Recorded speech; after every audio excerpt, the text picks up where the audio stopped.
Muy buenas noches, soy Gerardo Viloria, quien le da la bienvenida a este su programa En Voz Alta.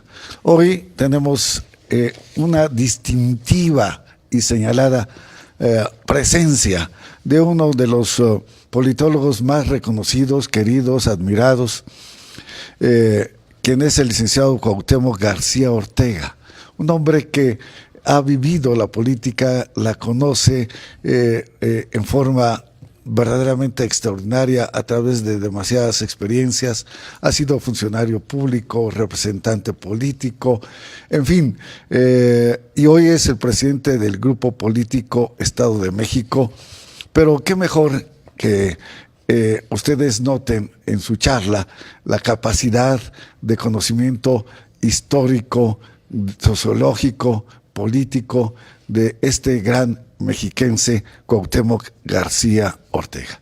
A mi muy querido amigo y hermano le doy la más cordial bienvenida a este programa En Voz Alta. Cuauhtémoc, agradezco mucho, muy buenas Gerardo. noches. Gracias por estar con Siempre, nosotros. a tus órdenes. Gracias.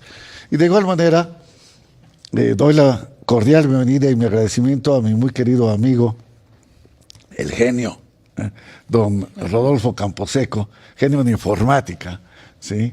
Don Rodolfo Camposeco, quien me acompaña para mí en forma muy significativa todas las noches. Gracias, mi queridísimo Rodolfo. Gracias a ti, hermano querido, y bienvenido, Cuauhtémoc. Gracias. Y de igual manera a mi muy querido amigo y hermano, don Ernesto Rodríguez González, profesor emérito de la Facultad de Derecho con 42 años, 44 años de actividad ininterrumpida al frente de las magistrales clases que él otorga en la Universidad Autónoma de México, Facultad de Derecho en esta ciudad de Toluca. Bienvenido, hermano querido. Bienvenido, buenas noches, mi querido hermano. Gracias una vez más. Me da mucho tu deferencia y me da mucho gusto también ver aquí a nuestro hermano Cuauhtémoc en un tema muy interesante. Por eso digo que En Voz Alta va creciendo y va a tener muchas cosas más importantes que ver en sus diferentes programas. Buenas noches. Por cierto, quiero agradecer mucho el mensaje que nos mandó Ernesto Mendoza León desde Coahuila, en donde él nos refiere un saludo muy cordial. Se los hago de su conocimiento. Igualmente le agradecemos su atención que tiene para con nosotros en estos programas. Mi muy querido Cuauhtémoc, tú eres un hombre, como yo lo referí, que has hecho de la política verdaderamente una pasión y en ella has tenido una gran visión.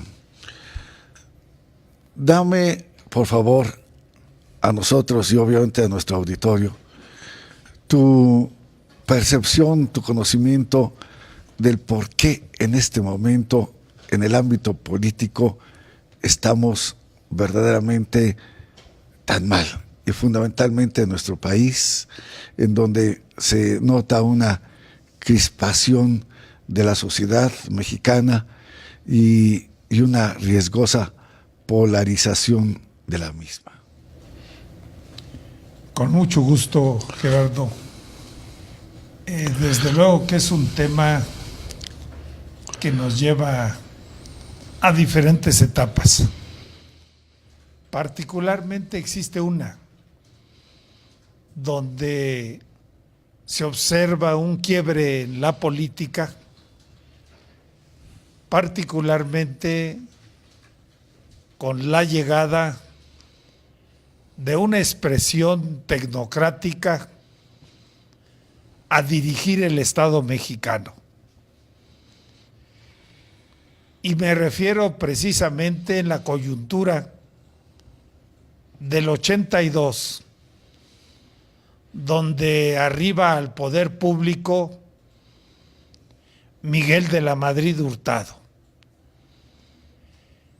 Miguel de la Madrid con un proyecto distinto al histórico, al nacional,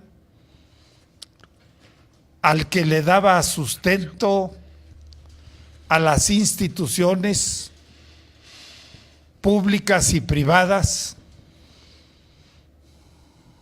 y en ese momento se va abriendo el Estado mexicano para dar paso al neoliberalismo. Al neoliberalismo que no fue otra cosa, que no ha sido otra cosa que la globalización. Neoliberalismo que viene a tener una de sus fases estelares con el Tratado de Libre Comercio y las consecuencias que esto acarreó en su momento de abandono de los sectores medios de la producción, de la empresa nacional, para dar paso al gran capital e impulsar la macroeconomía.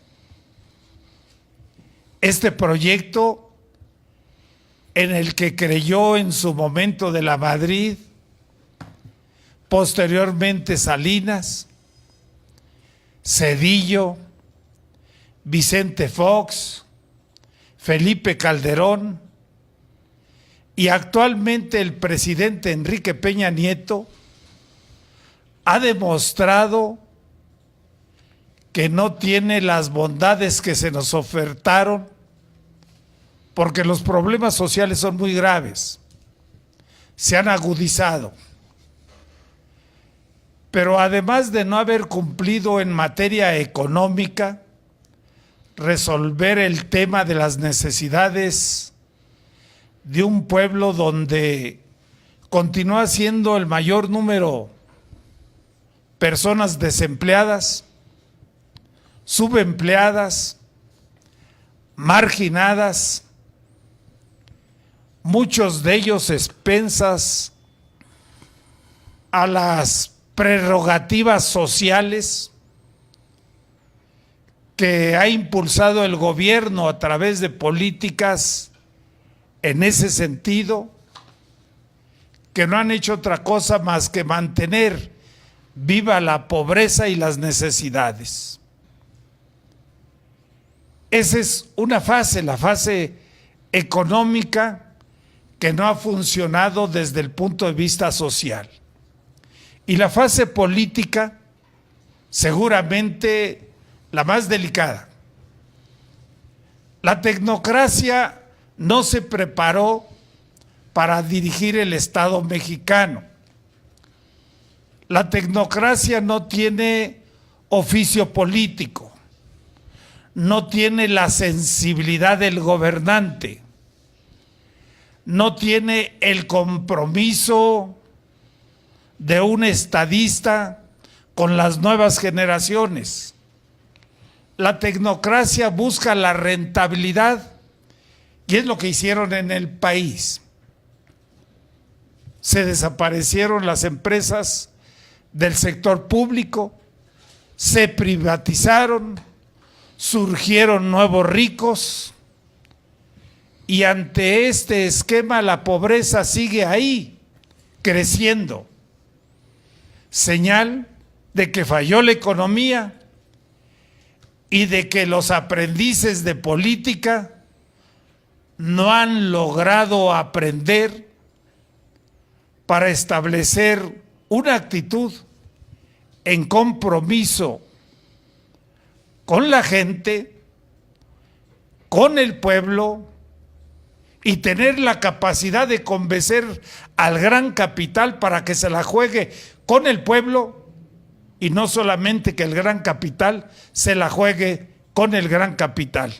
Ahí son esas dos grandes vertientes donde los hierros saltan a la vista: la incapacidad del sistema económico y la falta de oficio político. A esta falta de oficio político podemos también considerar que como resultado de la misma tengamos este hartazgo social, esta situación de corrupción tan amplia y de impunidad tan latente? Sin lugar a dudas, uno de los problemas que hemos venido arrastrando de muchos años ha sido la corrupción. La corrupción que ha dañado, incluso el pueblo coloquialmente la venía bautizando. Cuando yo era estudiante de la Facultad de Ciencias Políticas, escuchaba del diezmo, de que el diezmo era sagrado para los servidores públicos. O sea, un 10% del presupuesto público se lo llevaban, particularmente en la contratación de obras. Y se hizo común de que se llevaban el diezmo. Pero con la presencia de la tecnocracia, no solo se llevan el diezmo, en ocasiones ha sido al revés, se llevan el 90 y dejan el diezmo. Y en ocasiones ha sido tal su ambición que se llevan todo, donde hablan de obras que no se realizan, donde vemos la inversión del sector privado y las concesiones de las obras que construye el sector privado, como autopistas, como segundos pisos, concesiones a 50 años, lo cual es atentatorio contra la soberanía territorial y el libre tránsito en nuestro país. Y sin embargo ha sido el estilito que se ha establecido para hacer obras. Pareciese que con recursos privados, pero cuando revisamos las cuentas hay mucho recurso público, como en el caso de OHL. Yo no entiendo el caso de OHL, los segundos pisos, donde el gobierno federal ha invertido muchos miles de millones de pesos y el negocio es de unos particulares. La concesión es a 50 años de un grupo español. Es algo que no entiendo. Y desde luego no entiendo más el que estemos en este momento en una campaña por la presidencia de la República y ninguno de los candidatos ha abordado este tema en el fondo, en la raíz, en ese derecho de la soberanía territorial que solamente corresponde al pueblo de México y el libre tránsito, que han sido atentados con estas concesiones y con este tipo de obras. ¿Quieres hacer alguna pregunta? Bueno, en relación a lo que comentaba Cuauhtémoc, estoy de acuerdo. Es más, yo recuerdo que en la transición del mandato de don José López Portillo a Miguel de la Madrid, yo estaba convencido en las premisas que se manejaban en el partido: nacionalismo revolucionario, combate a la corrupción, etcétera, y todo se fue diluyendo. Donde yo creo que la economía debe manejarse con una rectoría de Estado, que el Estado, el gobierno, defina las políticas, los ámbitos de competencia, y no que quede a libre oferta y la demanda, porque el empresario mayor, el de mayor poder, como los peces, se come al más chico, ¿no? Se diluye. ¿Y qué beneficio aporta? Nada, ¿no? O sea, yo recuerdo que cuando se crearon los famosos libros blancos en el Congreso de la Unión, cuando se vino la venta, por ejemplo, de Teléfonos de México, Teléfonos de México era una empresa rentable, ¿eh? Sin embargo, se vendió porque se habían llegado a la negociación de desmantelar toda la infraestructura, que muchos eran rentables. Por ejemplo, Fertimex generaba fuentes de empleo y contribuía al campo. Se perdió todo ello. Hoy en día, no sé, como comentaba Cuauhtémoc, es cierto, o sea, los famosos PPS, que son los proyectos productivos de servicio, etcétera, son concesiones que a quienes favorecen, ¿no? A los empresarios. La inversión debe ser pública y privada. Si quieres, amita, imita, pero con rectoría. no dejar, es más, Obama se quejaba en el 2008 cuando tuvo el problema con las automotrices, ¿no? Dejar abierto el mercado es el poderoso que se comía al otro, ¿no? Y ellos querían generar sus fuentes de empleo, querían conservarlo, y cosa que no se ha hecho. Refería mi queridísimo Cuauhtémoc en torno a este hartazgo de la sociedad. Hoy tocaste un punto que me lo ganaste de inicio, que ya es el proceso electoral. En este proceso electoral hemos visto que se han perdido las ideologías, en donde los partidos políticos, con el ánimo simplemente de obtener el poder por el poder, son capaces de unir el aceite o tratar de unir el aceite con el agua. Es decir, los principios que tú y yo conocimos de un partido en el cual siempre estuvimos militando, eran verdaderamente perfectamente claros, muy definidos. Había ese orgullo por pertenecer en ese contexto a un instituto político que tuviera la visión en torno a un nacionalismo y a un México que pocas veces lo había definido alguien como institución política, también como el partido político que es el PRI. Sin embargo, hoy es altamente repudiado. No es tanto el que tú ya sabes quién pueda ser querido, sino es el tanto es mayor el repudio hacia el Partido Revolucionario Institucional que a un ente que se siente también mesiánico. ¿Qué opinas de ello? Desde luego que ese es uno de los problemas muy graves. Traemos el tema de la desideologización.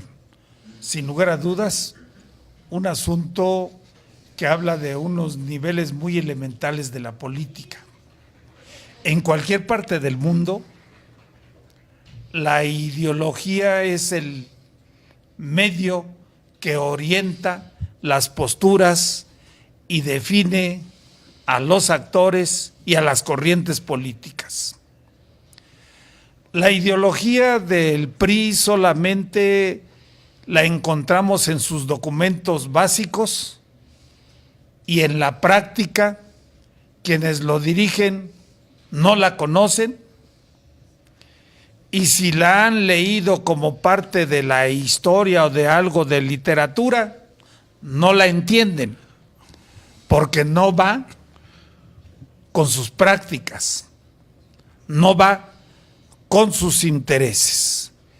Pero la ideología la ha perdido el PRI, la ha perdido Acción Nacional, un partido doctrinario ya no lo es, lo ha perdido la izquierda. La izquierda ha jurado de las fuentes científicas del socialismo, que es el marxismo. Vemos una izquierda ignorante, una izquierda que lo mismo le da estar en la derecha que en la ultraderecha, está en posturas de conveniencia, o una izquierda que se dice izquierda y está en el populismo. Hay un desorden en cuanto a definición de los partidos políticos. Un partido es una parte de la sociedad y esa parte de la sociedad se identifica por su ideología y también por sus proyectos de orden económico, por su esquema organizacional, y esto ya no existe. A ello obedece que la gente, la sociedad civil, no quiera saber nada de los partidos, porque pareciese que los partidos tampoco no quieren saber nada de la gente, salvo en las elecciones, donde buscan comprar las elecciones, ya no ganar las elecciones. están convencidos de que las elecciones no las ganan. Tienen que salir a comprarlas, tienen que salir a invertir enormes fortunas para que los electores acudan a las urnas. Y esta es una brutal corrupción de la vida democrática. Sin lugar a dudas, son los factores del hartazgo. Pero además de ello no hay respuesta. La gente sigue sin empleo. El pueblo sigue viviendo cada día en condiciones de mayor inseguridad. La delincuencia sigue ganando la batalla. El presidente Enrique Peña Nieto ha reconocido que la delincuencia tiene superado a las instituciones. Entonces, ¿qué nos podemos esperar? Si el presidente de México lo está reconociendo, bueno, lo que se tiene que esperar es de que lo estamos reconociendo, pero ahora tenemos esta estrategia. Y no se ha hablado de una nueva estrategia una vez que se reconoce un error. Es porque estoy tomando una decisión, porque ya desarrollé una estrategia en función de los yerros, de las fallas, para mejorar la seguridad en el país. Y no hay nada. En materia económica es exactamente lo mismo. No hay las fuentes de trabajo. Y los hechos son muy concretos. La juventud en edad de trabajar no encuentra empleo. Y algo peor, los egresados de las universidades no encuentran trabajo.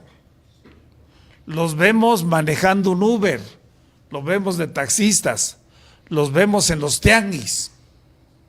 Eso es verdaderamente vergonzoso para quienes tienen la responsabilidad de conducir las instituciones en el Estado mexicano.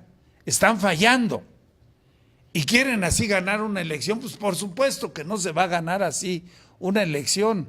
Se va a comprar la elección y se la va a llevar probablemente el que tenga más dinero. Y van a competir contra el más popular, con el que sí tiene el respaldo de la gente. Y no porque la gente lo quiera mucho, sino porque no hay otra opción. No se dan cuenta de eso. Son tan ciegos que no se dan cuenta que ellos han cancelado todas las opciones, y la única opción, una opción popular, es la que ha quedado para que la gente acuda a sufragar a su favor.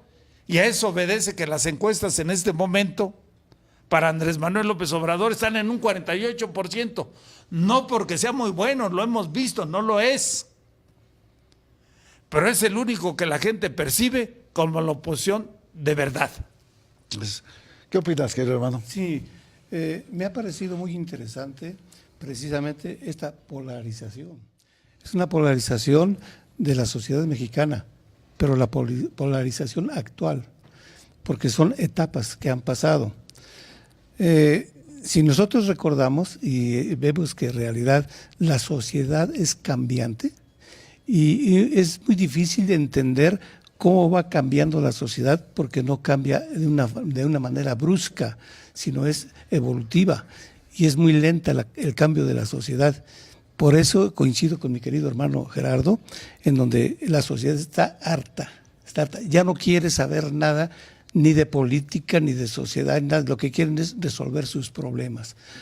Todo lo que has expresado, Cuauhtémoc, definitivamente son observaciones muy importantes que hay que tomar en consideración. Pero aquí hay un aspecto muy interesante, también lo mencionó Rodolfo aquí, nuestro hermano. Hablaba de la rectoría del Estado. Efectivamente, desde el punto de vista económico, la rectoría del Estado corresponde precisamente al Ejecutivo, al Legislativo y al Jurisdiccional, porque son los tres poderes del Estado, no es únicamente el Ejecutivo. El Ejecutivo tiene sus secretarías, que son las que van dando toda la información en razón de cómo debe desarrollarse el país en todos sus aspectos. Por eso existe una Secretaría de Economía, que es la que tiene que analizar todo y pasarle al Ejecutivo los datos fundamentales con todas las secretarías que intervienen en ese sistema para el efecto de que el Ejecutivo decida qué es lo que se tiene que hacer. El problema de ahora es el Tratado de Libre Comercio, que es el problema actual. A partir de 1 de enero de 1994 fue cuando se incluyó el Tratado de Libre Comercio, cuando está Canadá, Estados Unidos y México. Y a partir de esa fecha es como ha existido el tratado. Pero ahorita existe otro problema económico muy fuerte. ¿Cuál es? ¿Cómo se va a resolver el problema de la economía del país? Y entonces la economía no nada más es el tratado. Está la intervención de los industriales, la intervención del campo también. Los campesinos tienen que ver mucho. Entonces, la economía es muy importante. Y si no vemos todos los aspectos de la economía, entonces no estamos observando lo que tú estás mencionando. Por un lado, eso sería desde el punto de vista económico. Desde el punto de vista político también hay una crisis, hay un hartazgo, hay un problema muy fuerte, pero no es únicamente señalarlo, sino cómo lo vamos a resolver. Y creo que la propia sociedad está en el momento de participar y ver y dar soluciones y resolver este problema de carácter político. ¿Por qué? Porque el social también es importante por la gran cantidad de personas que carecen de recursos económicos y la pobreza extrema. En ese sentido, entonces, sí debe participar la sociedad para resolver estos tipos de problemas. Y es ahora el momento, con ese cambio de la sociedad y con el cambio de la propia legislación, la propia Constitución, ya que en el artículo 1 y otros artículos ya considera a las comunidades indígenas y como un pueblo multicultural, entonces es donde debe intervenir la sociedad para darle esa solución, respetando las normas y cumpliendo con la ley.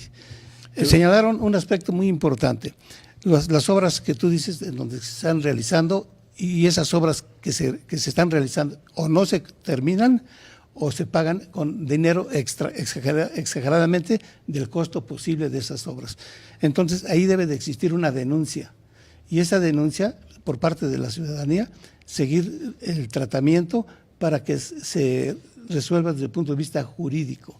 Si nosotros como sociedad no empleamos el derecho para aplicarlo, sería como decía Juárez, la única bandera que tengo o la espada que tengo es el derecho, para que se aplique el derecho y se haga justicia y sea productivo y se fortalezca la sociedad misma.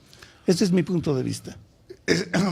Tenemos escasos 5 minutos para concluir, pero yo no quisiera que concluyéramos, mi querido Cuauhtémoc, sino antes comprometerte que el próximo 15, es decir, martes 15, si tu tiempo te lo permite, podríamos continuar con esta charla. Obviamente, ahí vamos a escucharte en este último espacio que nos quedan de minutos. Pero ese es el compromiso que queremos hacerte frente a las cámaras, queridísimo. Sí, bien. Te tomo la palabra y estaré aquí contigo. Qué amable. Algo importante, cuando la sociedad mexicana se ha polarizado, hemos tenido situaciones históricas muy complejas, hemos perdido inclusive la mitad del territorio, hemos tenido guerras fratricidas,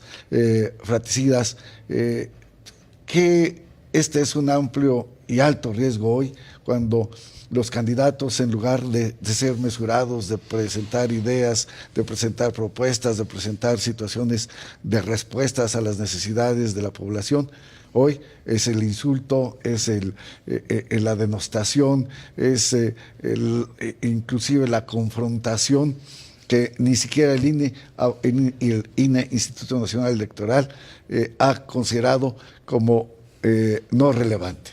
¿Qué opinas?